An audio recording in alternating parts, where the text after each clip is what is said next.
Alright, so welcome back everybody to the channel, and it's been a while since we made a main video, and I figured considering I'm still working on the next video, I've decided we can do a little tier list, unscripted kind of thing that I usually do at the end of each season, but I kind of, have been playing the Blue Archive game for the past week or two after I dropped a short in it, which I've been dropping a couple of shorts on anime seasonals here and there, if you've been keeping up with the channel, and I did drop some thoughts on, the series up to that point. And I have completed the first two volumes of the series, of course, but for this video we're going to go through the first volume's cast, and I'm going to be talking about what I think and kind of discussing certain things about, I guess, the first volume and whatnot. We'll do the second volume in another video, and I guess as I continue through the volumes I'll kind of just do the same thing. We'll rank the cast there, and there's reoccurring characters. We'll obviously update them as we go and whatnot.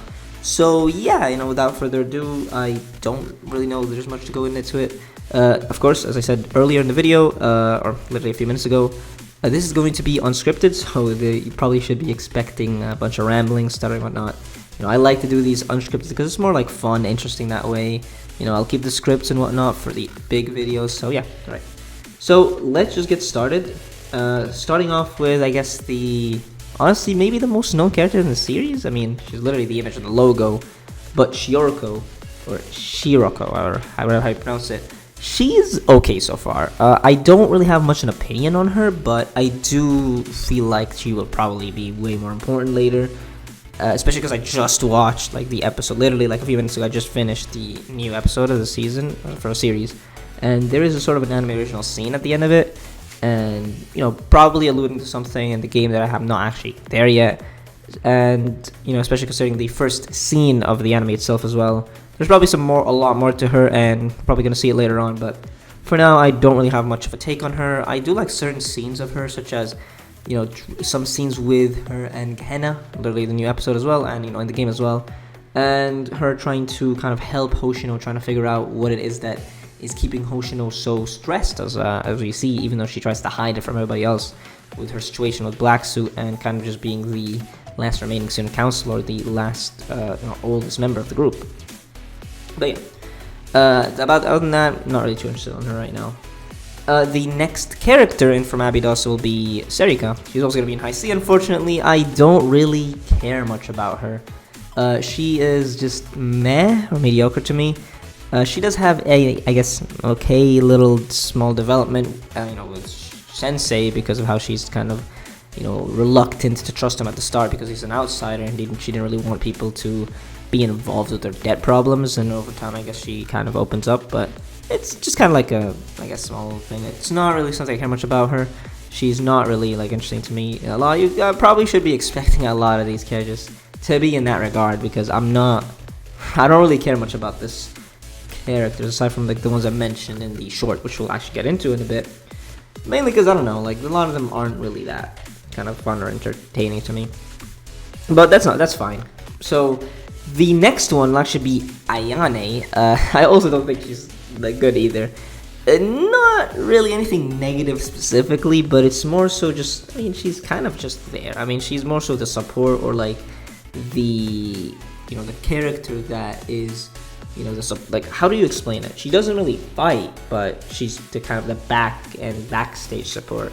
When it comes to certain, the treasure. Yeah, she was literally the treasurer of their school. So yeah, Nonomi. I'm actually gonna put Nonomi in C as well. I just have nothing to say about her really. She's kind of just there to me. She, bro, this is her 4 characters in already. Most of them are just kind of I don't care much, but yeah, I don't really have much of an opinion on Nonomi. She's kind of just meh as well to me. It's not something to say. Cool, but I think the character that is easily the most interesting to me in Abydos of the group, of course, the 5 students, will be Hoshino. Hoshino, I really like her character. She, plays this kind of, mysterious, kind of persona where she's, this, I guess, uncle, as she calls herself, this aloof, sleepy, lazy character, but in reality, of course, as we see throughout the story or the volume, she cares a lot about the students around her.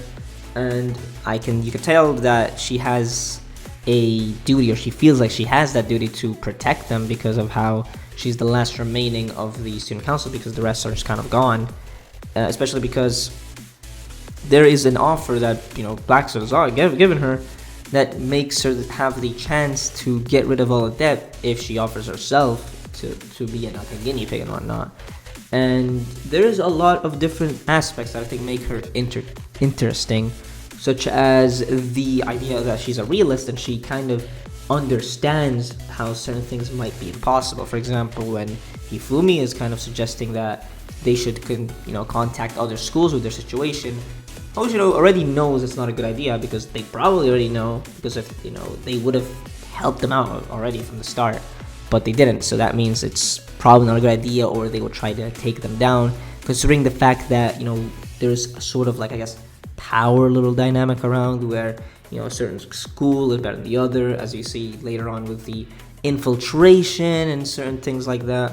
I'm not too informed yet, like kind of just into it. And the second volume, I don't want to spoil too much, but the second volume doesn't really have that type of stuff. It's mainly just this volume right now.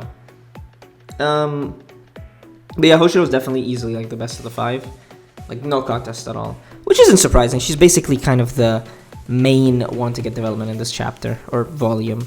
I guess Shioroko maybe a little bit, or Shiroko. I don't know why I keep saying Shioroko, but Shiroko. Getting too used to the Love Live character from there, if you know her. But yeah, basically the case. Arona, also nothing. She's kind of just there. I mean, she's kind of like the AI that helps you, but I mean, she doesn't really have anything yet. She's kind of just, she has a few lines and that's about it. I don't really find it entertaining anyway. She's kind of just meh. But yeah, Hifumi. This is actually a chapter 3 character, technically, from what I know, or a volume 3. I keep saying chapter, but volume 3, from what I know at least. But she does show up in volume 1, so I technically can rank her, but she doesn't really do anything or have anything to her for me. She's not entertaining, anything like that. So I am just going to put her in C. I just don't have anything to say. I'm gonna expect that later when I read the 3rd volume that this will change, obviously. And yeah, like a lot of these rankings will be very short and simple, because there's not really much you can say about a C tier character. So yeah, I don't even expect this video to be like extremely long anyways. Sensei himself. So Sensei himself, he's an interesting character.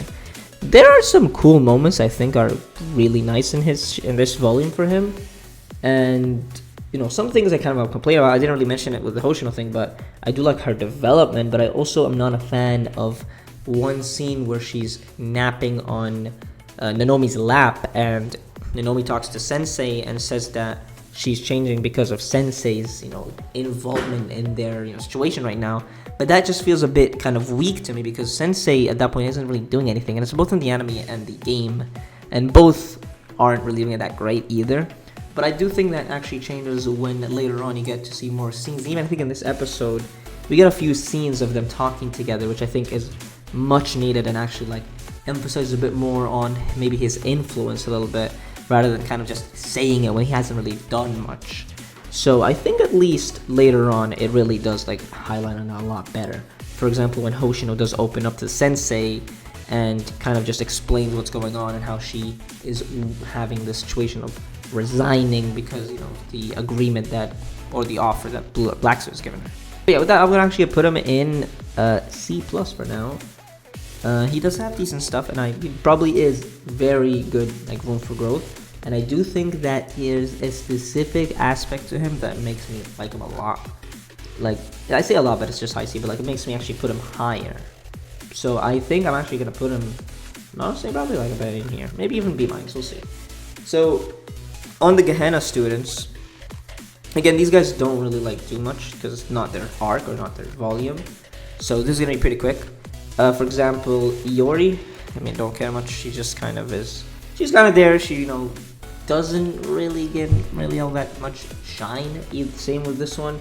Again, can't really say much about these two aside from just, they got, I guess, interesting designs, and probably in the next chapter that I'm gonna read, being volume 3, where we'll probably get more stuff on them. I don't know if it's volume 3 or 4. Whenever we get it, I probably will expect them to get something. And there are some side quests, side stories. Definitely gonna have some stuff there. Hina. I'm actually interested in Hina, though right now, like in terms of where the first volume ended, she's not really gotten much to shine, but she is definitely a very interesting character with kind of the introduction that we got of her. And I'm really interested to see how she is in volume 3, especially because I'm seeing so much, like, she has a large fan base. Especially also, the third volume is very beloved by the fans. A lot of people do consider it to be the best of the, the whole volumes and the chapters. So we'll see. I'm actually very excited to get to that. But for now, I'm going to put her in C+, but I do think I can see her being a lot higher once we get more of her later on. But she does leave a decent impression. I do think, though, my favorite one of Gehenna is actually Akko.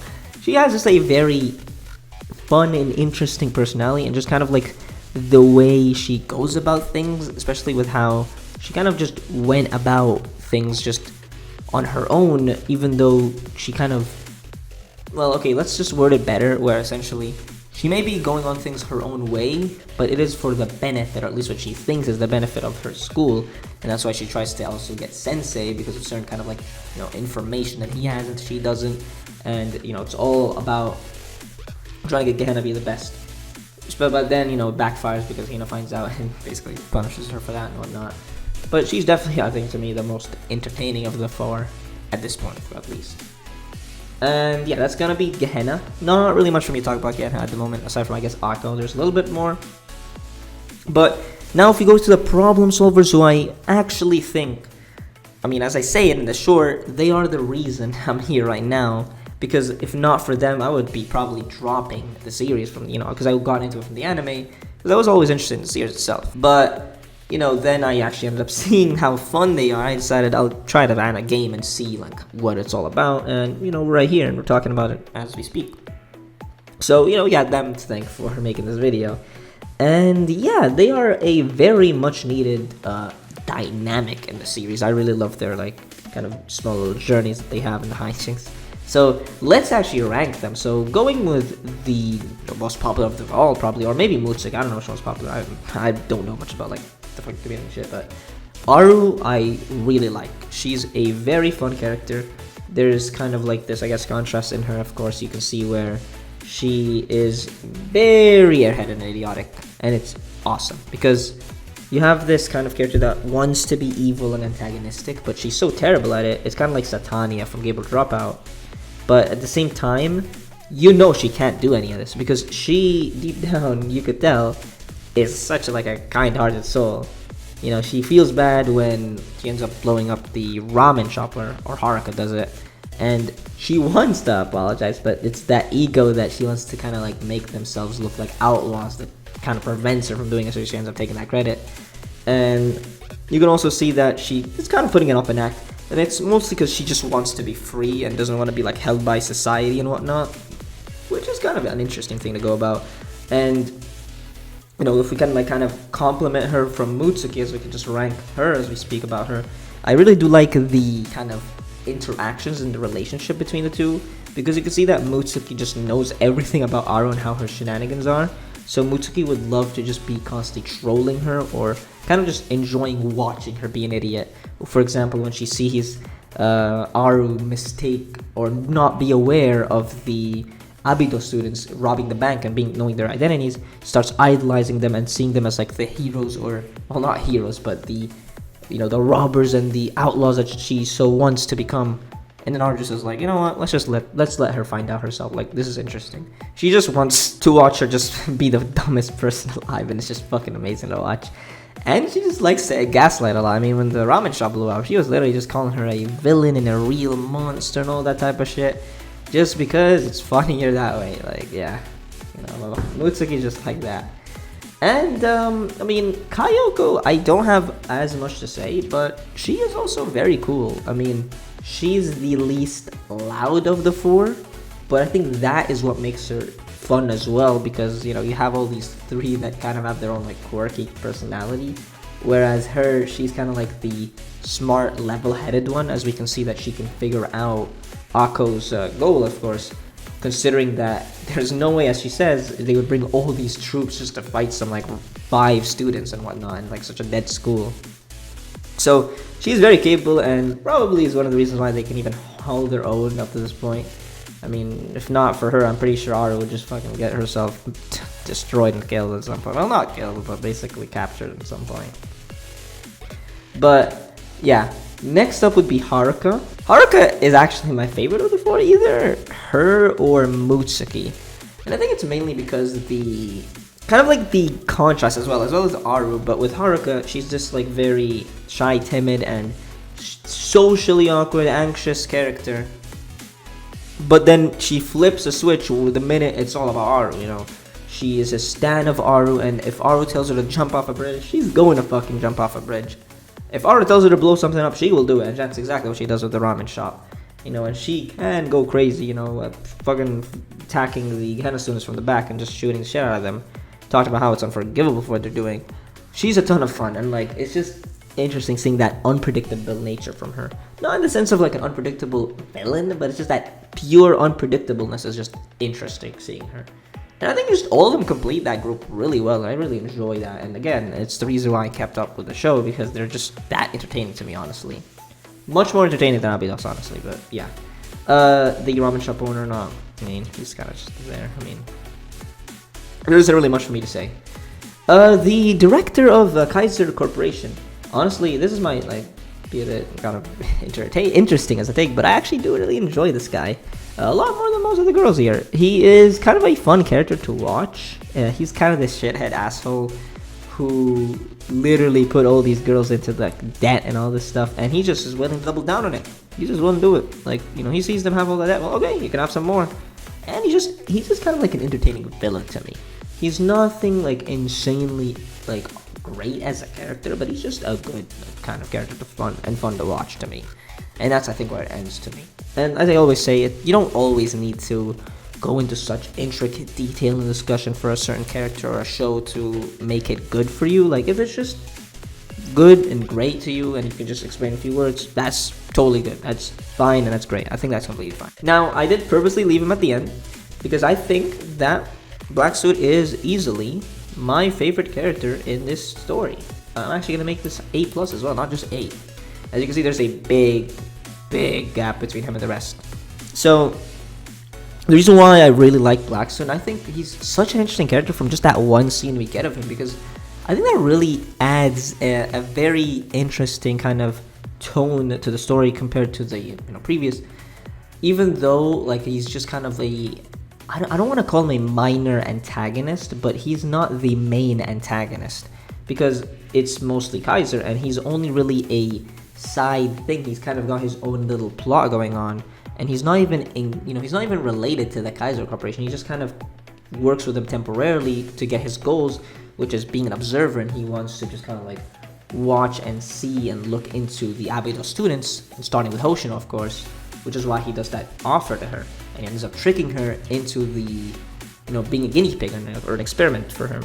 So that, I think, is a very interesting thing, because also if you really see and look into Black Suit, of course, we don't really know anything about him up to this point, and I definitely do expect there's going to be more of him, and I'm very excited to see that, is that he doesn't have a name. Obviously, we call him Black Suit because that's what Hoshino names him, but if you really think about it, he's a contrast and a rival to Sensei, because he doesn't, just like he doesn't have a name, you don't also have a name. You do name your character, like, whatever you name it, Sensei, but the story itself does basically name you Sensei. You don't specifically have a name. And I think that, to me, makes it interesting, because when it comes to like Sensei, you as the player, you're the adult and you have the responsibility to look after these students and make sure that they're on the right path, and they're also you're also helping them overcome these adversaries and obstacles that they face. For example, Abydos is dead, and fighting against these other students and schools that are attacking them, and basically being there for them when they need it. For example, Hoshino's struggles and issues, and Serika's inability to trust and all that kind of stuff. And that Sensei himself is also just kind of representing that, because even in that scene himself, Sensei is determined to save Hoshino no matter what. He's not going to leave her behind just because he can just like go on his own. Of course, he can leave and just do on his own. That's what Black Suit tells him.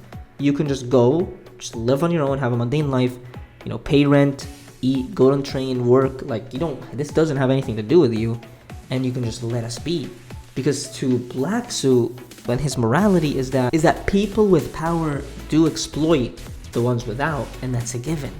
Because in his mind, if you offer, let's say, water to a dehydrated person in a desert, they owe you their lives. So doesn't that mean that you can do whatever you want with it? And that's kind of like the philosophy and why he takes Hoshino and the offer and basically just uses her as a guinea pig and trying to make experiments, because he saved them from the debt, so now he can do whatever he wants. And he's an interesting manipulator, because in a way he kind of does, somehow in Blue Archive, he does remind me of a bunch of my favorite characters, such as Midori from Your Turn to Die, and kind of like the way he is and how he operates in that story. And yeah, there's a lot of contrast, because he also can't comprehend why Sensei is determined to help Hoshino at all costs. It doesn't really make sense. He's not involved in any of these guys personally. They're not his family members or anything like that. But yet he's, Sensei's determined to help her no matter what. And that really just shows that, Black Suit just lacks, emotion and kind of just, connection. And that really sets him up well as an antagonist to me. Amazing scene. There's a lot to it that I probably am not even exploring it yet, because it's just kind of off the top of my head. If I go and rewatch that scene, and I probably could make a video on it. Shit, it'd be a really good video. But yeah, that's gonna cover it up for me. Black Suit, I was very surprised to see that scene and how it manages to add a sort of contrast between the different sides of being an adult in this kind of world. And as well, I don't know much about the actual mysteries in the world, obviously, because there's hybrids like cat girls, wolf girls. There's fucking animals as kind of adults, and they're kind of pretending it's normal. I mean, maybe he could also be portrayed as someone trying to look into this type of stuff. I don't know. That's just kind of my interpretation on it as a first volume thing. Maybe later on that will change, obviously. But yeah, enough rambling. That's gonna be the tier list here. And yeah, I hope that video was fun. A little bit of a kind of lesser serious, video. And yeah, hopefully next one you'll see either a volume 2 tier list or the next scripted kind of essay video, as I usually do. I hope you do enjoy the video. Be sure to like, comment, subscribe, and let me know what you think, who your favorite character is, and what you think about the gacha game as a whole. And I'll be catching you in the next one.